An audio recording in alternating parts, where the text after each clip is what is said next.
Suhaib. I'm not going to take much time, I'll make it really quick. My intended audience here is not so much introducing the debate, because I think that's been done in the two presentations preceding me. We know what debate is. I'm going to be telling you mostly about what the scene in Kashmir is. I'm sorry, I'm going to be moving you here and there, right? So I'm going to, as the title says, it's debating in Kashmir or the lack of it. So that probably already tells you what the content of the debating in there is going to be. So there are many issues that we're facing in Kashmir in the debating scene, and lots of hopes for future. So mine is going to be an open-ended presentation. It's not really a complete analysis where I'm even proposing a solution. I'm here to present my problems in front of you, and probably based on what has worked elsewhere, we could try and incorporate those suggestions in Kashmir and sort of try to work with them. So starting with myself, my name is Suhaib. I need to give a bit of introduction where I'm coming from and where I am right now, so that you understand why I'm faced with those problems that I am. So I was born in Kashmir. I studied there until I went to Malaysia, and I graduated from International Islamic University, Malaysia. Then I was active in the debating circuit for 3 or 4 years in my undergrad, judged for a while, and now I've returned back to Kashmir. I'm teaching at the University of Kashmir. So that's where I am. And now being exposed at the debating scene at international level, I had this urge inside of me that we need to get something started in Kashmir at the ground level. So basically I'll be talking about 3 or 4 things. Roughly half of my presentation is going to be about Kashmir. This is a big challenge because I do feel passionately about it, but I wanted to separate this presentation as much as possible from really talking only about Kashmir. But I still yet need to put in perspective where we're coming from, what's been happening. Because Kashmir, I mean, if some of you might have heard the word in the context of it being a beautiful destination, a probable future honeymoon destination for you guys, or you might have heard it in the context of conflict, that there's some war going on, something is wrong, something is happening. So I'm going to try and summarize that quickly for you. I'm not really going to spend much time on history, but coming narrowly to last 2 or 3 years, what's been happening there and how it affects our daily life. Then I'm going to talk about competitive debating. At which level does it exist and what forms does it exist? I'm going to talk about that and the future way forward and the challenges that we face. Firstly, I wanted to clarify this. This is something I just added in the presentation. The education system in India in general and in Kashmir as well. What you might have noticed is the presenters before me kept speaking about colleges and universities and schools. This distinction is not so clear in countries, the Western countries, or even Malaysia where I studied. In India, there's a system where there's a university. It's called the affiliating university. They don't teach undergraduate courses within the university itself. There's a system of colleges. Let's say Delhi University is a university, then there'll be 10 or 15 or 20 or 30 colleges who are affiliated to the university, where actually the undergraduate courses are taught. So university main campus per se teaches postgraduate students. So why this changes the dynamics is now because a college is much smaller entity, slightly bigger than a school. So it has a principal, it has its own management, but of course the level of funding and the level of the autonomous nature with which the principals can act is not so much as a university would have. So that's why you could say when we say university debating, it's probably postgraduate students. But when we say college debating, we're referring to the undergraduate students. And school is same as how it's elsewhere. So as for Kashmir, what we have is a number of public government-owned colleges, about 95. I've given, the population is about 13.6 million for the whole of Jammu and Kashmir. The name is Jammu and Kashmir. It's not 2 places, but the name somehow happens to be so. Again, that's another story, why it's Jammu and Kashmir. But that's the name of the state. We have about 13.6 million people. In that, we have 95 colleges, and private about 250. And we produce about 45,000 graduates a year. That is relatively a large number compared to the population, because literacy level is not that high, and a number of people just don't go on after their school. They don't really join the colleges. And this is graduates. And after that, a much smaller number actually proceeds on to postgraduate, about 4,000 to 5,000 people, or at most about 8,000 people. So in the whole of the state of Jammu and Kashmir, there's one main public university, the University of Kashmir. So it's the university which has the power of affiliating colleges. Now there are some other universities that have been coming up, but they are either too commercialized. For example, Islamic University of Science and Technology. When I say commercialized, I mean they run very few courses, like let's say engineering, MBA, and law at most. Those courses which bring in money, because this is a private-owned university. Or there's the Central University, or BGBSU, Baba Ghulam Shah Badshah University. It's a tongue twister, but that is basically again relatively new ones. Very few courses run there, very few students. So what I'm going to be talking about is University of Kashmir, because that's sort of the main player in the whole region. They have a lot of clout, a lot of funding, but the challenges that are coming. Okay, the history. I'm going to run through this quickly because this is a touchy issue where history is written. There are different perspectives on it. So I'm going to fast forward. You see, 1947, India gets independence. Pakistan is carved out, but Kashmir was a princely state, and the dispute remains. So somehow, it was attacked by one side, and the other side came in with their army. Finally, in 1948, UN declares Jammu and Kashmir as a disputed territory, which for the future to be decided by a plebiscite. Then India and Pakistan have gone 1, 2, 3, 4 times. They've gone on war with each other over Kashmir, primarily over Kashmir, and then some minor issues like Bangladesh came in there, the Siachen Glacier, and others. So the wars have not yielded anything. What it has resulted in is one thing, that Kashmir is divided physically into 3 parts. There's the Chinese occupied Kashmir, there's the Pakistani occupied Kashmir, there's the Indian occupied Kashmir. So these are the 3 parts in which people's families are divided. So there could be someone living on one side and his relatives are living on the other side. This is the status quo as of today. How it changed, I'll take questions because this is something, I know you have different perspectives on it. I'm just fast forwarding. I'm not interested in proving or disproving this thing. My point here is to highlight what's the context of the present day Kashmir and how debating is difficult or easy in that context. So that's my only intention there. Another thing that you need to know is the armed struggle that started in 1989. Because there were elections going on, then people were not satisfied. So actually people took to arms, and with of course support from Pakistan and others. So that led to a lot of anarchy and instability. No government was there, so no proper rule of law was followed. This happened in '89, and it has kind of died down, but the gun is still there. So you can see the signs of anarchy are still there. So it's not completely a region where you have people governed by rule of law, the court system works perfectly. No, it is quite different from the rest of India. I know there are some problems which we share with India, let's say unemployment, let's say poverty. These are common problems, but what adds to our miseries is the presence of gun still around.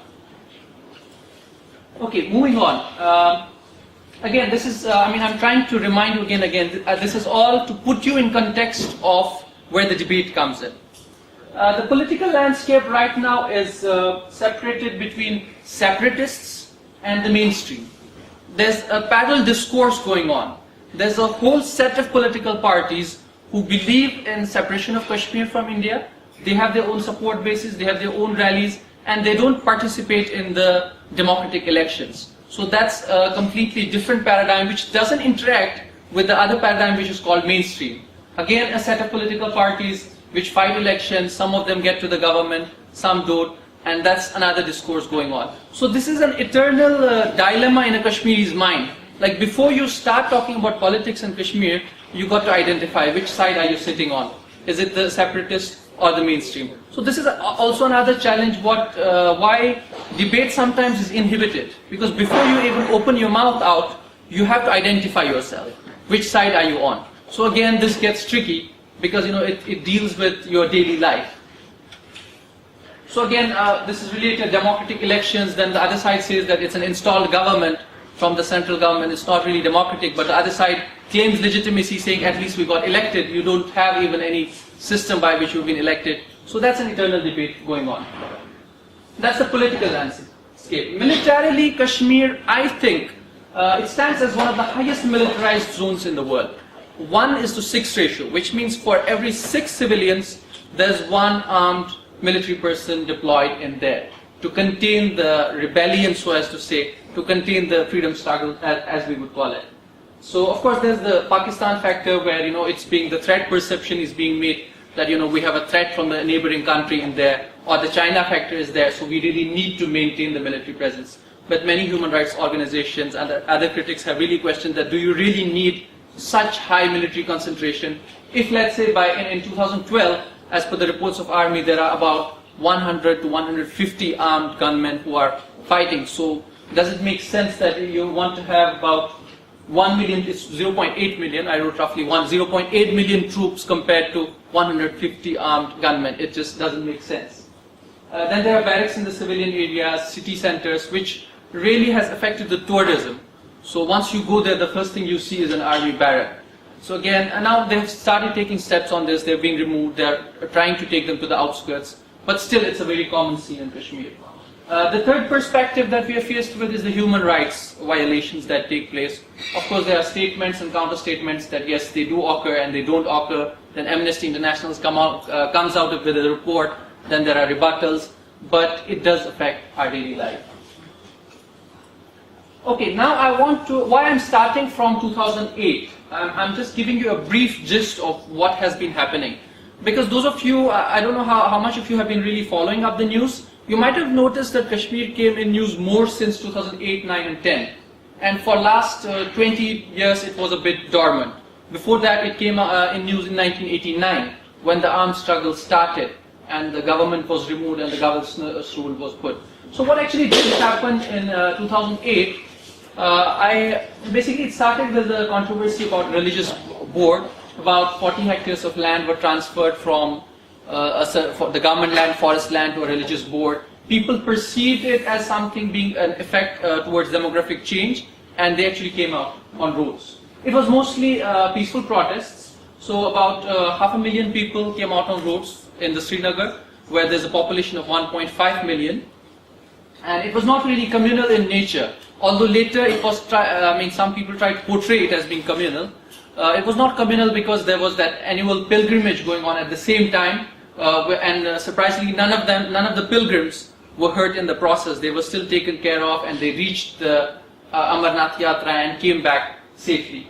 So what followed with that was once some of the other regions, the Jammu particularly saw it as a religious issue, they enforced an economic blockade. Now this is where it connects to, I told you Kashmir is divided.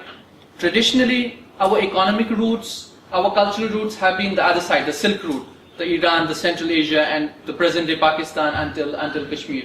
Now, because of the political infighting, Kashmir is divided such that Muzaffarabad, which is the third capital, by the way, Kashmir is the only country, so as to say, in the world which has 3 capitals. One Muzaffarabad, another Srinagar, another Jammu.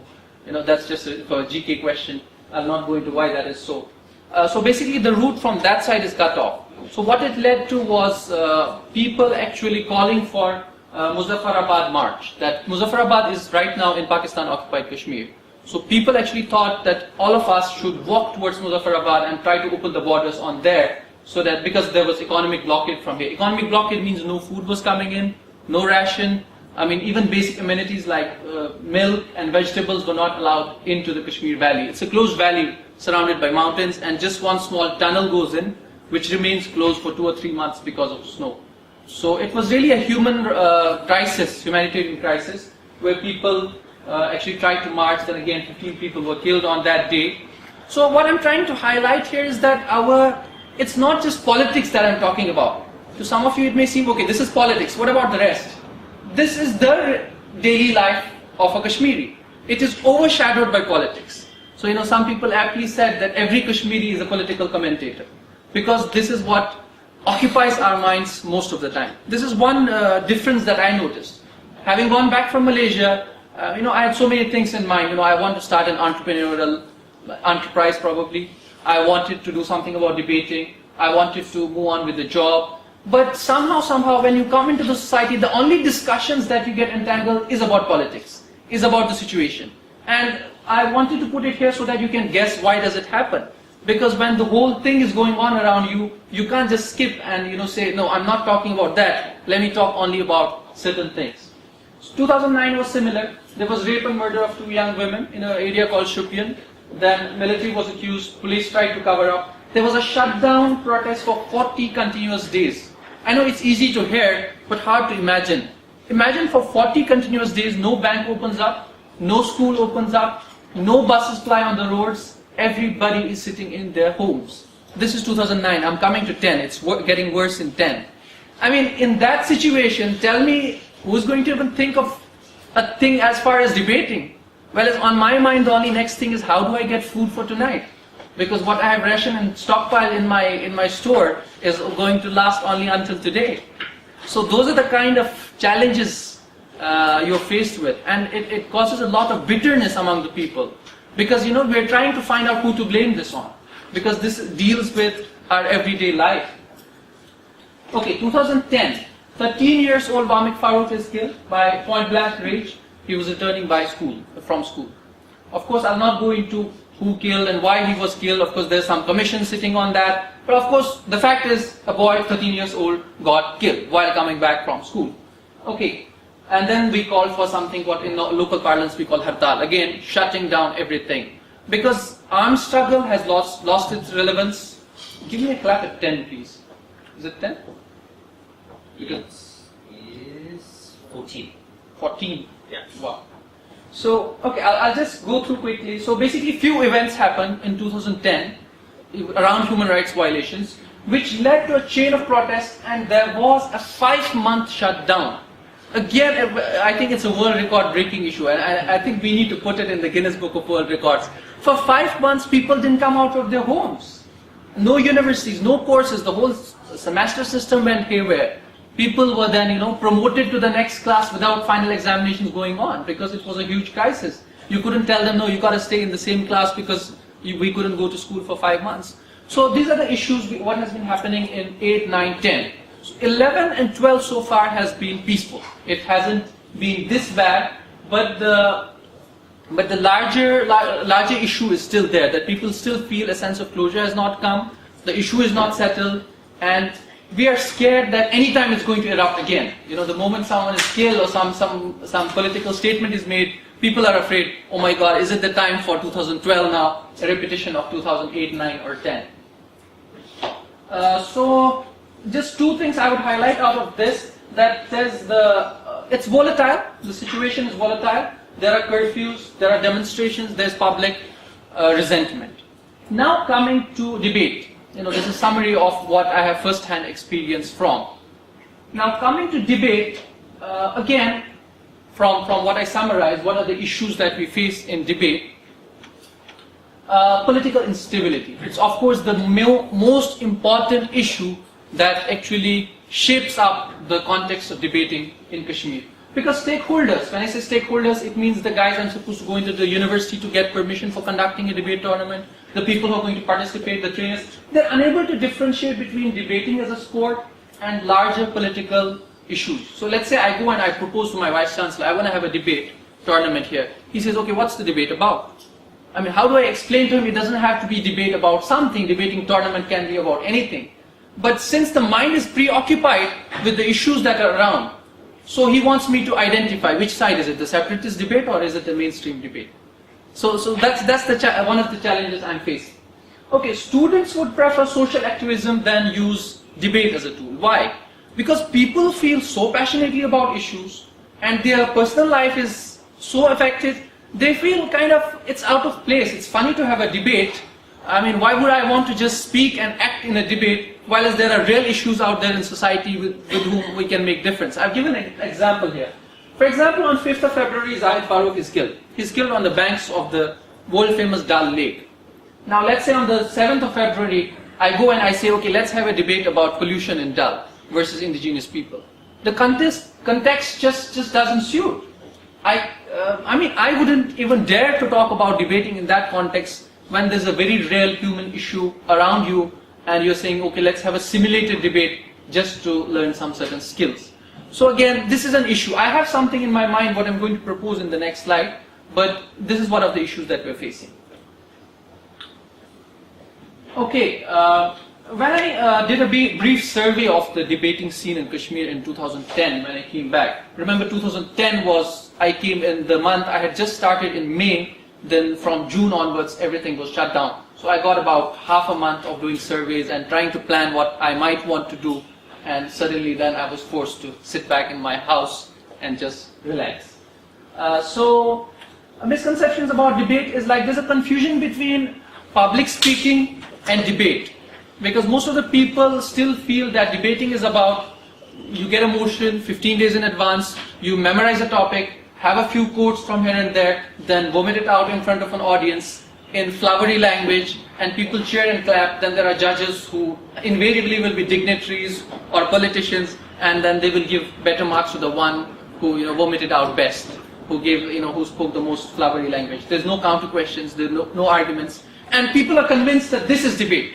I mean, there is no other debate. So what I would say is that it's still school level debating, if you were to call this debating, but at the college level, at the university level, it doesn't really exist, because people still carry on with that, and it's considered as something, why would we want to waste time on it? There are other issues to work on. I'll try to run fast, but can you give me 2 more minutes? Okay. If you don't mind. Thanks. So, okay, second point is a cultural and religious mindset. It makes for altruistic speeches. People are not really willing to debate on things which they feel go against their beliefs. You wouldn't want to even have a debate about homosexuality in Kashmir, because people are just convinced. So what they would want to debate about is environment. Of course, I mean, why would you want to argue that is it good to pollute environment or bad to pollute environment? So they see debating as, okay, at most that let's highlight an issue, not really to learn the skills of how to argue for or against. They say, let's have a debate about environment. What they mean is actually, let's try to raise awareness about environment, which is good, but again, which doesn't fit in with the idea of learning how to go for and against the debate. So I guess this point would be true for some other societies, larger Indian context as well, because Indian society is also conservative when it comes to so many issues. So I don't think this is something unique to Kashmir. Of course, lack of patronage funding is an issue, because when people don't know what debating is, so funding towards debating will be less. But I don't think that there's less number of organizations who may be potential sponsors. Based on my reading, there are banks, there are NGOs, there's so many other organizations. I'm sure that if we activate the students, if they actually go around seeking funding, that wouldn't be a problem. But it seems a problem right now because no activity is really going on. Why I'm saying this is because I see people sponsoring other events, technology related events, social events. So I have a feeling that if a debating tournament were to be organized, I'm sure sponsors would come forward. Okay, the fourth is the most important thing, that there's no single organization who disseminates the basics of debating. You see, I told you earlier, Kashmir University has the most clout in there. It can take a step, but again, there's so much what Kashmir University is supposed to do. I mean, it's supposed to educate people, it's supposed to develop softwares, it's supposed to conduct other, larger debates, the social debates. So I think Kashmir University could do, but my question here is that the right organization to do, or should there be an independent, informal, along the lines of an NGO or an independent organization that can take care of debating needs of the Kashmiri society? I've mentioned the debating is that about school level activity. Okay, I've just quickly listed some more things. You see, there's no residential university in Kashmir. So, of course, debating is not something you do in main time. Based on my experiences, we used to sit after 4 or 5 and sit late till 9 for trainings. So you don't get that opportunity. One, because there are no residential universities. Also, you wouldn't want to hold people back because there's this sense of volatility. People wouldn't want to be out of their home, let's say after sundown, because you never know what's going to happen. Maybe there's going to be some instability. So parents would want their children to come back soon. So again, I feel there's less time to conduct trainings, if at all we were to organize something formally. This is a challenge we're supposed to deal with. Again, mostly postgraduate students, this is what I explained. So again, they have their own focuses, and most of the international tournaments, WDC is meant for undergraduate students. So again, how do I reconcile that? If I start training postgraduates, but then they can't go into international tournaments, what's the point of that? That's one thing. I guess you can understand as dignitaries, as judges, just to please them or appease them, they would want to nominate, okay, this dignitary, this minister is the judge. Not necessarily that he's a good debater or he has understanding of debating, but because of who he is, he's supposed to be a judge. We have a one-day weekend. That's also another issue because I was looking as potentially trying to utilize weekend for trainings, but there's only Sunday, so you don't really. Saturday is a normal working day, unlike the rest of the world. Okay, trainers is a big issue.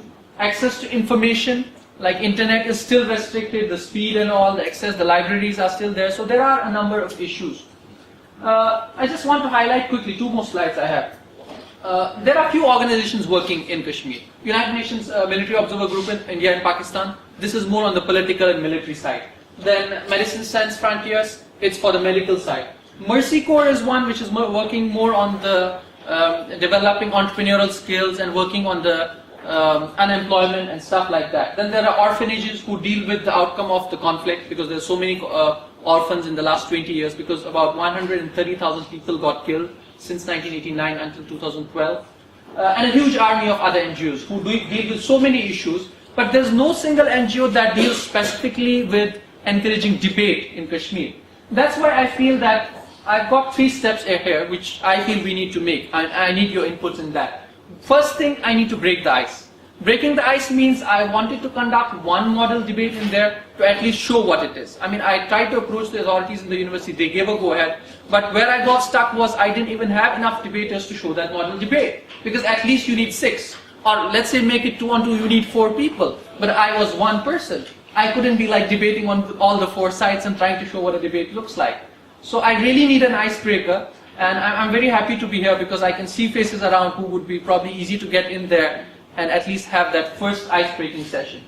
There are usually 2 bottom-up and top-up approach that I've tried to work with. Bottom-up as in like you first try to create school-level debating, then college-level debating, then it will lead towards developing that kind of social activism or trying to advocate.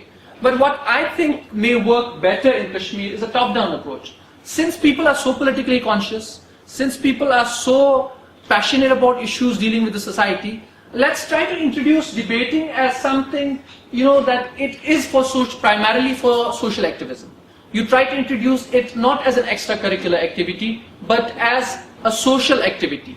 And then that will trickle down, then people would want to be better debaters at the social level. So of course, society would want to train better debaters in colleges. So to be better debaters in colleges, it may trickle down to schools. So this is what my vision is, that I don't think in Kashmir you're going to introduce debating in schools today and hope that 10 years down the lane it's going to mature into a political debate or a debate which will help society.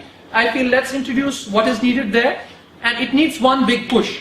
That's why, I feel kind of guilty that I've been there for 2 years. I haven't done, partly I don't feel guilty because I was forced to stay indoors, but I feel I do need help. I need, help as much as I can in getting that first big push to show it out there, present it as a tool, then let it trickle down, and once we have people to go around. So, yeah, thank you very much for listening. I'm sorry I took a long time. If you have any questions, you can ask me now or probably later. We have time for maybe 1 or 2 questions. There are 2. All right. In Kashmir, as you said, does it break the points of the analysis you have to do? For example, you get a topic, as you said that most of the people are politically minded in Kashmir. You get a topic there, does it affect what you have to speak? Because, for example, it's a debate in an audience, large audience. If you say something offensive, so you have to keep that in mind while keeping your points?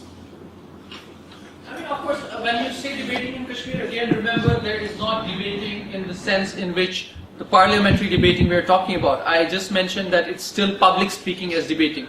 Of course, you have to be conscious of the society in there. But it's not like that bad also. Even if you were to say something offensive, it's not like tomatoes are going to be thrown at you, but people wouldn't like it. And generally people tend to be careful. But ours somehow has come out to be a very homogeneous society. That's another story how the minority left Kashmir in 1989 when the armed struggle started.